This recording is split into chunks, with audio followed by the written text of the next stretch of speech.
guys, pagmasdan po ninyo ang dalawang kahina-hinalang kilos dito sa malapit sa shop ko.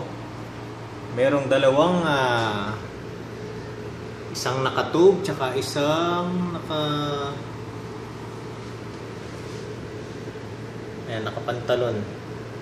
So ang target nila ay itong sasakyan na to at kukunin nila yung plate number. Sa kasamaang palad may dumaan na sasakyan, pero nahagip pa rin sila ng camera. So mga kababayan, napakalaking tulong po kung meron po tayong mga CCTV. Pagmasdan niyo po ang ginawa ng dalawang to.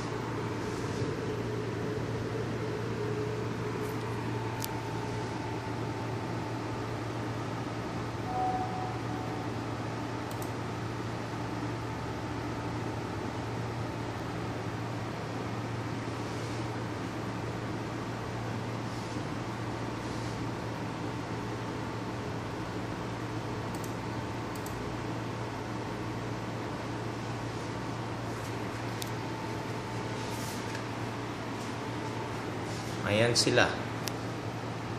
Ayan sila. Kukunin nila ang plate number at mapapansin nila na merong camera at tinakpan ng kanilang pagmumuka. So they are disgusting siguro na makuha sila sa camera.